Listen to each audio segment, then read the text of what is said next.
Hi friend, আমি রান্না করছি আজকে বাটা মাছ।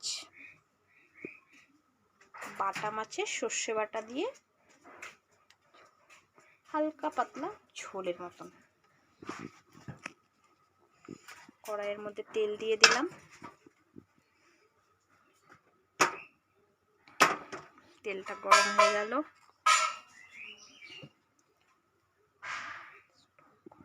হাই ফ্রেন্ড, এই যে বাটা মাছকে হলুদ লবণ দিয়ে মাখিয়ে কড়াইয়ে ভাজতে দিলাম।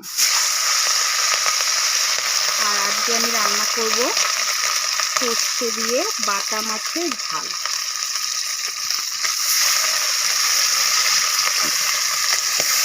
মাছগুলোকে ভেজে নেব।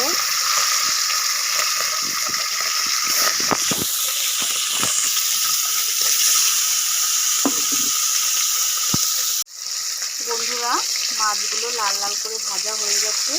এবার আমি নামিয়ে নেব।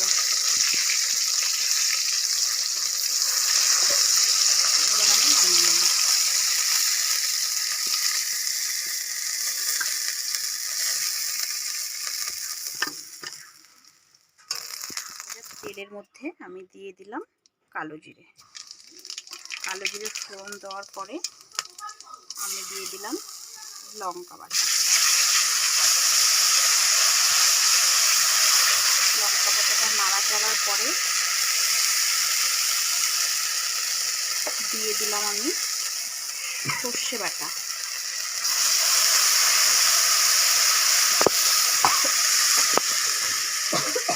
সর্ষে বাটা দেওয়ার পর আমি দিয়ে দিলাম স্বাদ মতো লবণ। তারপরে একটু নাড়াচাড়া করে দিলাম আমি পোস্ত বাটা।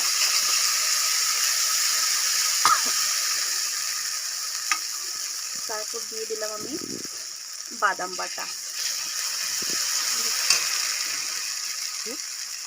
না, দিয়ে দিলাম হলুদ গুঁড়ো। লাস্টে আমি দিয়ে দিচ্ছি নারকেল বাটা। দিয়ে মশলাটাকে কষিয়ে নেব। হালকা করে একটু জল দিয়ে কষিয়ে নেব। মশলাটা কষানো হয়ে গেছে বন্ধুরা। এবার আমি এতে পরিমাণ মতো মশলা বাটা জলটা দিয়ে দিলাম। তারপর আরেকটু জল দিয়ে দেব। এবার ঝোলে বলকন আসার পর আমি মাছ ছাড়বো। আমি ঝালটা বাড়ানোর জন্য লঙ্কা ফালা 4টা মতো দিয়ে দিলাম।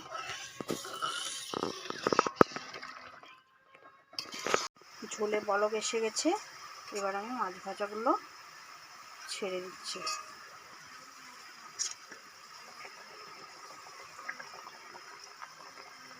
সবকটা মাছ ছাড়ার পর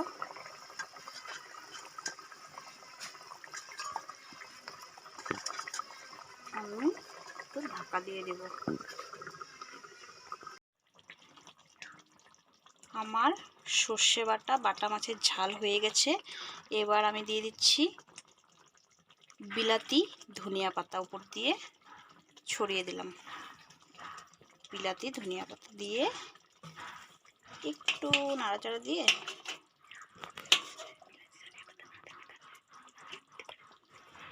যদি বিলাতি ধনিয়া পাতা কারো না থাকে নর্মালও দিতে পারেন, না দিলেও হয়। যার বাড়িতে আছে সে দিবে, যার নেই সে দিবে না। হয়ে গেছে আমার সর্ষে বাটা মাছের ঝাল।